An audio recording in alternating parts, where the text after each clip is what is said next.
Reencarnação e Vida, da média espanhola Amália Domingues Soler.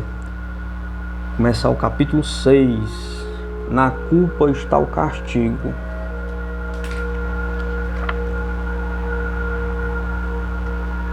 Folheando os jornais, li um artigo que me chamou vivamente a atenção. Mendigos de ofício.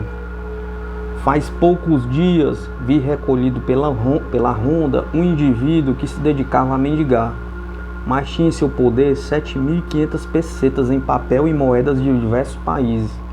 À noite foi conduzida ao asilo do parque uma mulher andrajosa e sem domicílio, com quem foram encontrados títulos e obrigações no valor de 8.392 pesetas. Que história terão esses dois seres tão horrível?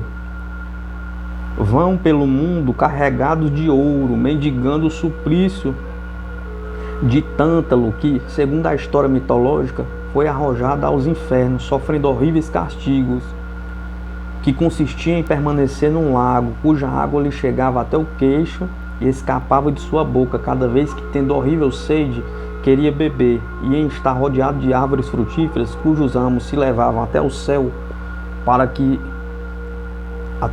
cada vez que, tendo fome, erguia a mão para colher os frutos. Igualmente, esses dois infelizes tinham consigo a água e a fruta madura e morriam de fome e sede. Que terão feito ontem?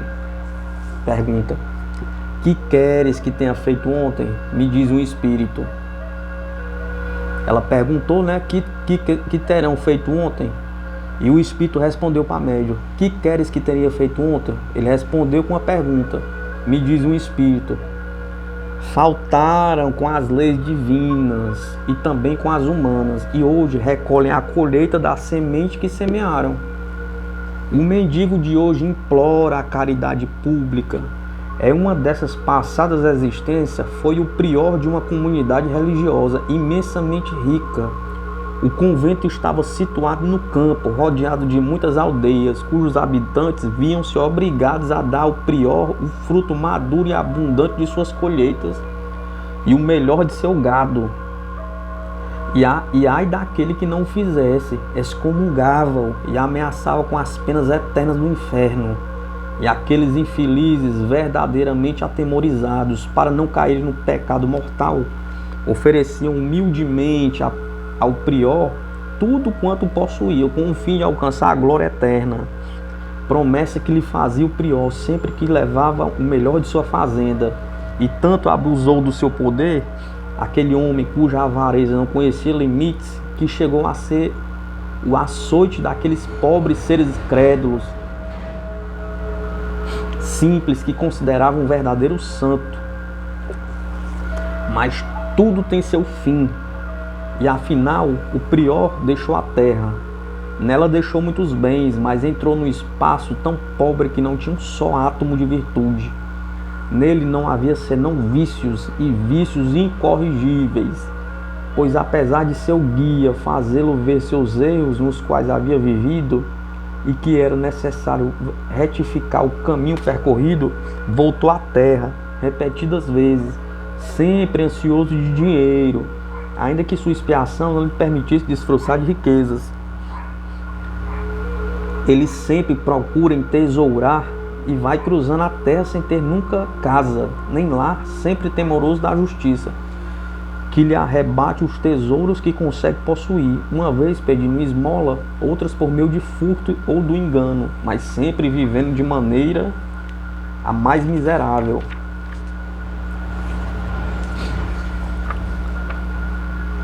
Assim, leva já diversas existências, e muito lhe falta ainda, porque ele sabe o mal que fez, mas o ouro para ele é a serpente que lhe enrosca no pescoço, e não o deixa respirar. Faz tanto mal com a aquisição do ouro, que o ouro é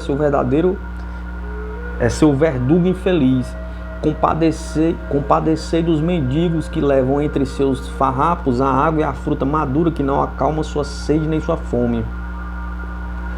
Quanto a pedinte, que possui uma pequena fortuna, começou na atual existência a solver sua conta. Em sua anterior encarnação era uma jovem muito bonita, filha do povo, mas que sonhava em ser uma jovem senhora. Conheceu um ancião milionário e empregou todas as suas artes para entrar a seu serviço. Era tão simpática, atraente, tão carinhosa e tão expressiva que conseguiu a afeição do Senhor, o qual lhe conferiu dote esplêndido. Mas ela não se contentou com isso, conseguiu que ele fizesse testamento, deixando-lhe uma incalculável fortuna. E depois, em agradecimento, temendo que se arrependesse do testamento, comprou a preço um médico, tão pobre de bens materiais como de sentimentos humanitários, para que lhe desse um veneno que o matasse lentamente. Esse veneno não deixava marcas visíveis no enfermo, que foi enfraquecendo, perdendo a lucidez da inteligência. E nesse estado levou-o para viajar longe de sua pátria, deixando-o abandonado no hotel, tendo na carteira alguns valores. E como o ancião estava completamente idiota, nada pôde explicar nem dizer, sendo recolhido num asilo destinado a octogenários, onde morreu sem nada perceber. Entretanto, ela retornou à sua pátria e ali encontrou o princípio de seu castigo, porque a família do milionário lhe moveu uma ação e a justiça comeu o fruto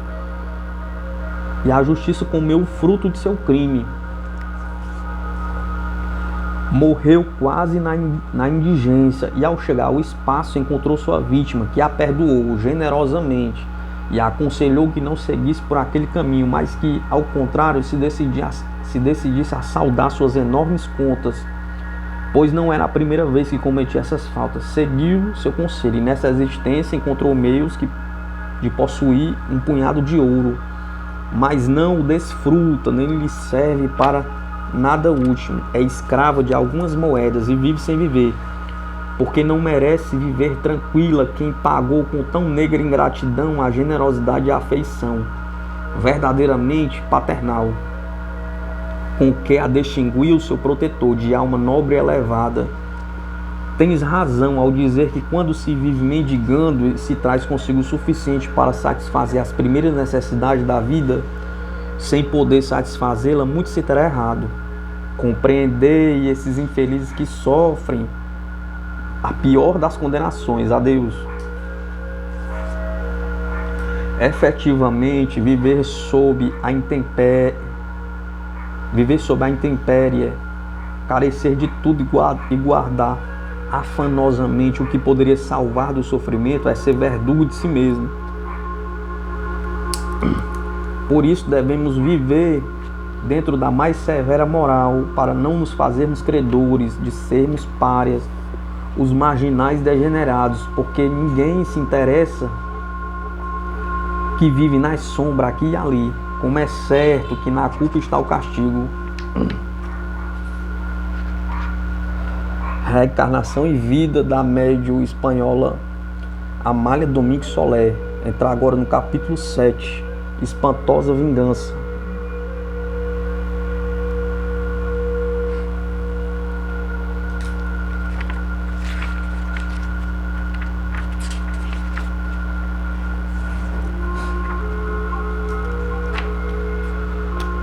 Continuamente recebo cartas pedindo-me que pergunte aos espíritos o porquê de tantos acontecimentos verdadeiramente interessantes e muitos terríveis. Nem sempre posso atender aos amigos e irmãos. Umas vezes é porque não quero abusar das comunicações para conservar as que necessito, que são justamente a que interessam aos meus trabalhos literários. Quero que os espíritos não vejam em mim alguém que os incomode com perguntas impertinentes para satisfazer a curiosidade da ignorância. Não. Quando interrogo os espíritos é para aproveitar suas narrações, passando-as para o papel, para publicá-las em jornais espíritas. Assim meu trabalho é verdadeiramente produtivo, porque são muitos os que leem meus escritos e aprendem com eles a saber sofrer e saber esperar. Outras vezes tenho que dar silêncio por resposta, porque o guia de meus trabalhos literários, Padre Germano, o Espírito Padre Germano é o guia dela, né? Me diz simplesmente que nem sempre qualquer um pode acercar-se do fogo, falando por metáforas, e que há espíritos cujas histórias são tão terríveis e tanta a sua inferioridade e degradação que estão envoltos em espessas brumas. Seus fluidos não diremos que causem a morte, mas produzem um mal-estar indefinível, uma angústia sem nome. E na realidade tem que ser assim, porque na Terra já experimentei sensações dolorosíssimas, quando por circunstâncias fortuitas tive que ir a certos lugares onde se reuniam seres infelizes, ou atravessei ruas habitadas por irmãs sofredoras e homens menos responsáveis. Que fadiga, que ansiedade, que repugnância. Creio que o espírito também deve sentir náuseas quando encontra em seu caminho um ser ou seres malvados. Poderá passar a primeira impressão, dominar-se e sentir compaixão pelos culpados, mas no primeiro momento reage com certo pânico aos seres inferiores. Recordo-me perfeitamente que faz já muitos anos visitei a cadeia de Barcelona, acompanhada pelo carcereiro e por um escrivão. Quando chegamos ao pátio dos larápios, me detive diante de um grande e fiquei horrorizado ao ver tantos homens abjetos, muitos deles quase desnudos, que se acercavam à grade e me pediam cigarro, sorrindo estupidamente. Que olhares, que gestos! Voltei a cabeça e murmurei com amargura, dirigindo-me ao carcereiro. E estes são homens? Perguntou. Pois atente que um preso que lhe vou apresentar para ver qual a sensação que experimenta.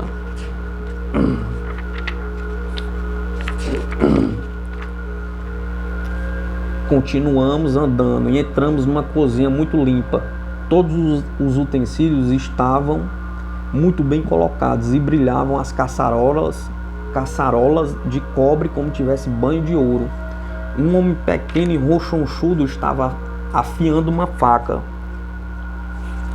Ao ver o carcereiro, endireitou-se, sorrindo humildemente. Olhei e experimentei uma sensação dolorosíssima.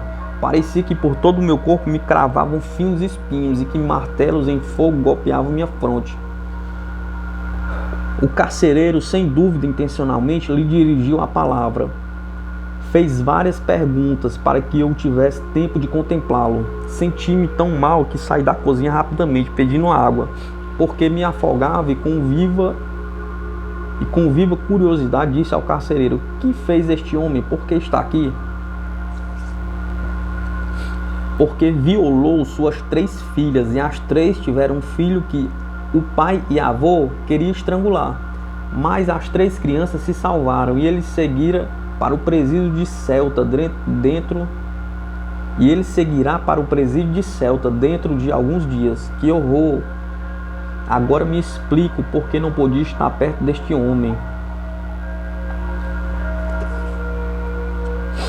Pois a mesma coisa que se passa com os criminosos da terra passará com os criminosos do espaço. O que sei é que me fazem perguntas às quais não posso responder, porque meu guia me diz: sofrerias demasiado, deixe que os mortos enterrem seus mortos.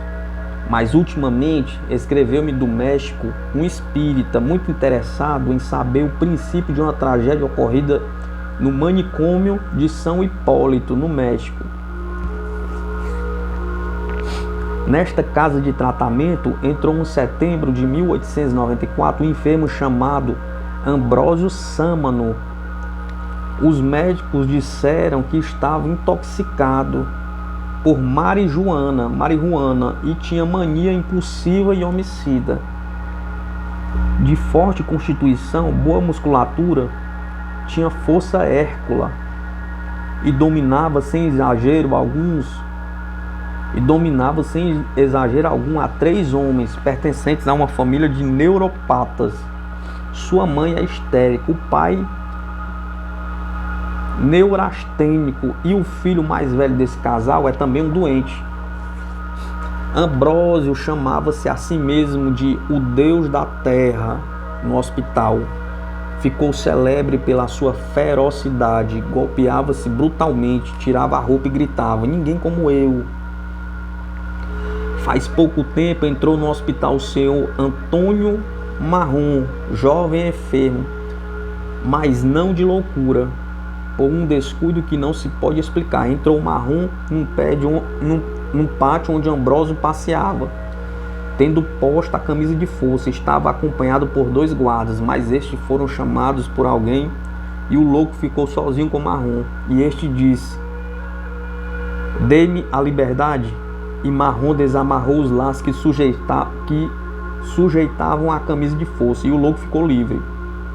Dono do campo, e sem perder tempo, pôs a camisa em Marrom, levantando e levou à sua cela, onde fechou a porta e ficou sozinho com sua vítima.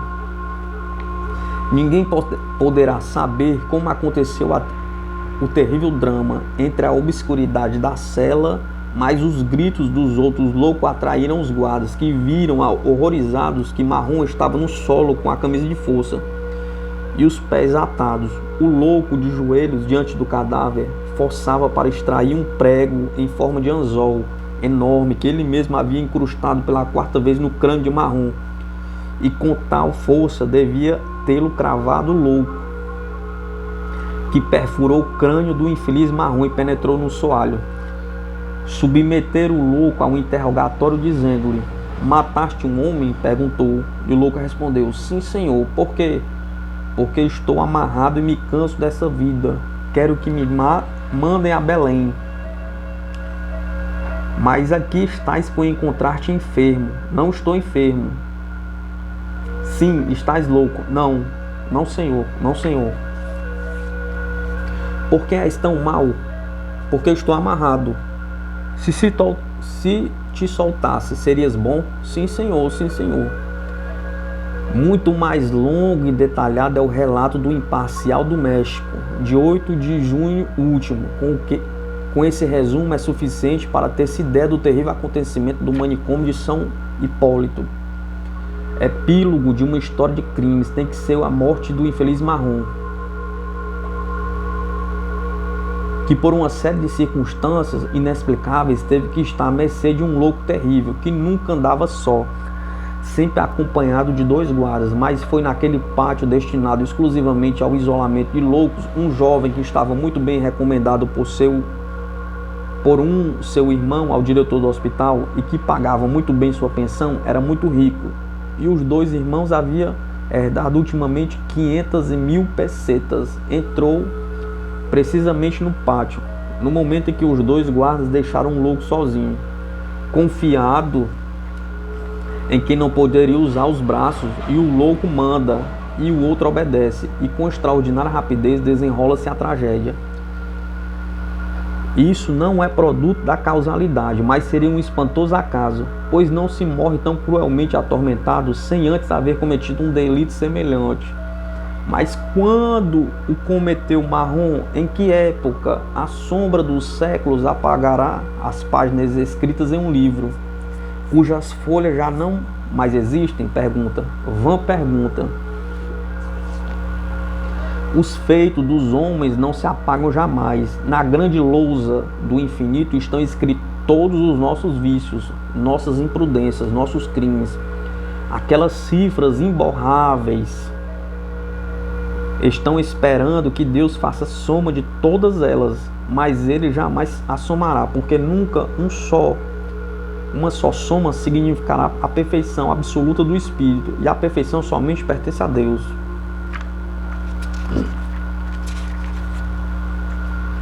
Dizeis bem, me diz o Espírito, sempre terão os homens nos mundos e as almas nos espaços, um céu a mais para ascender e um abismo a mais onde cair. O progresso não tem limites, o tempo não tem fim, os espíritos são os eternos exploradores,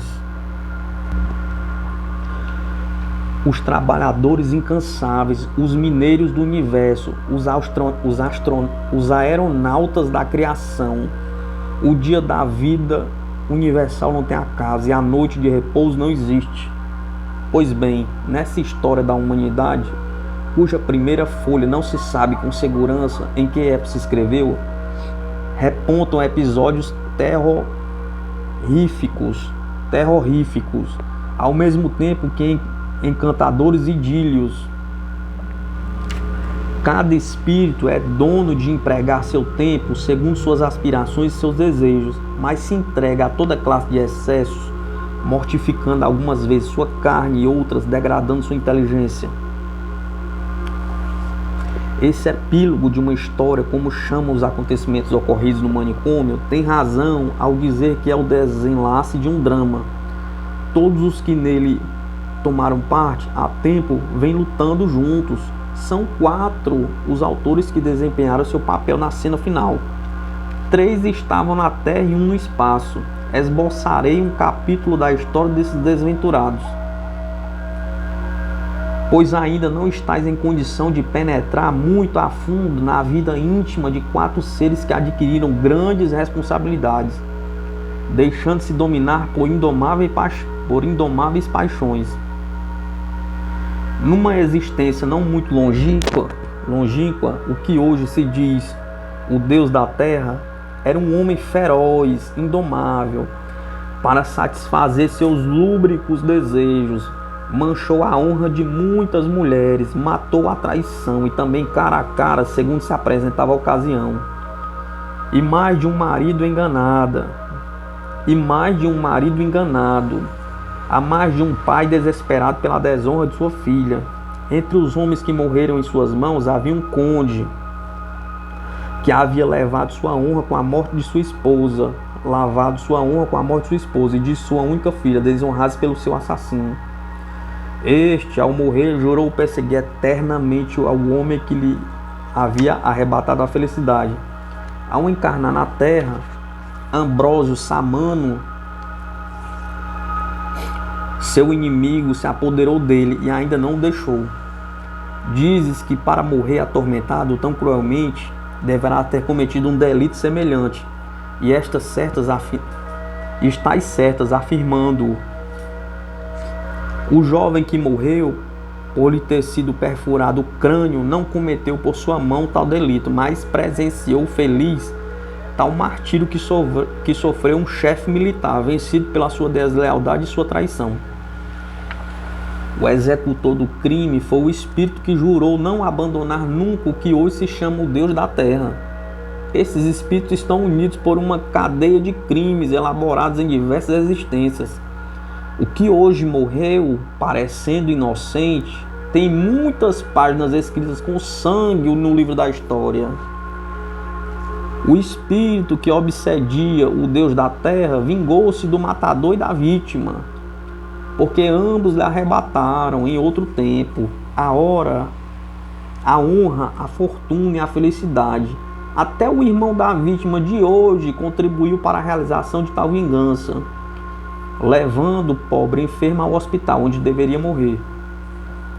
Foi ele quem abriu a porta de tão triste lugar, porque em outro tempo, sendo governador de uma fortaleza onde gemia prisioneiros e prisioneiras por mandato religioso, mulheres infelizes que não queriam abjurar de sua religião e queriam ao mesmo tempo conservar sua virgindade, estas infelizes tinham que sucumbir ante as ameaças de homens opulentos que penetravam em seus calabouços, embriagados e meio loucos. O governador era cúmplice de tão infames incidentes, deixando entrar vários magnatas, sendo um deles o que hoje morreu em mãos do Deus da Terra.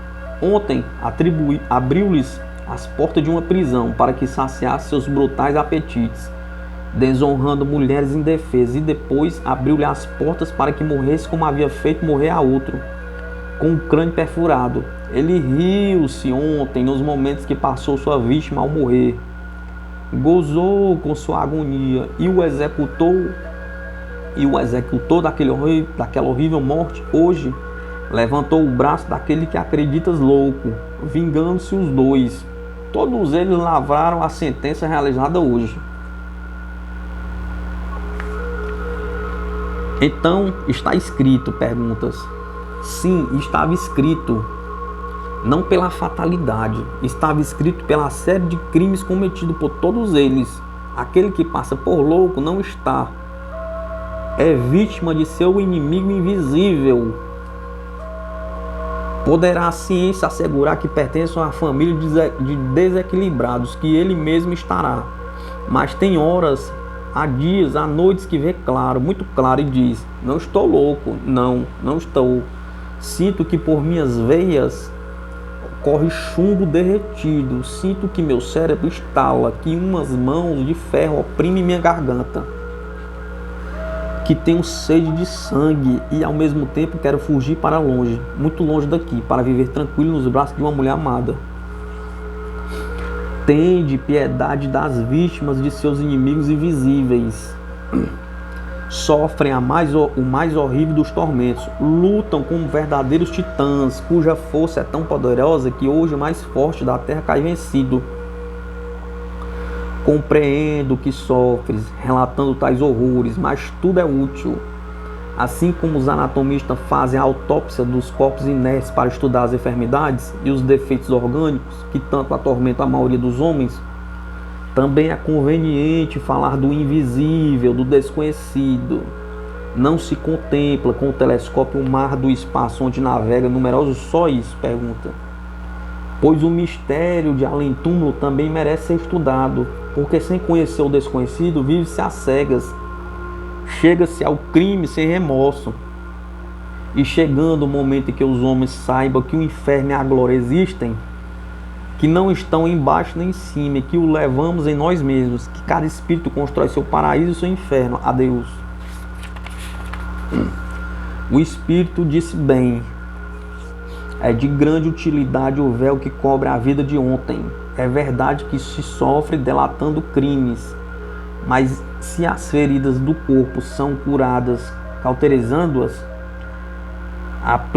apliquemos também o cautério da revelação além-túmulo sobre os vícios incorrigíveis, sobre as paixões, sobre os ódios, sobre a vingança. Atentemos para quanto é mal ser mal e o bom que é ser bom. E sim, com nossos escritos um homem se detém pendente de seus vícios, bendito seja o nosso trabalho dedicado. Uma alma que desperta e vê a luz é um novo sol irradiante do universo. Reencarnação e vida, da médium espanhola Amália Domingos Soler. Próximo vídeo a gente vai para o capítulo 8.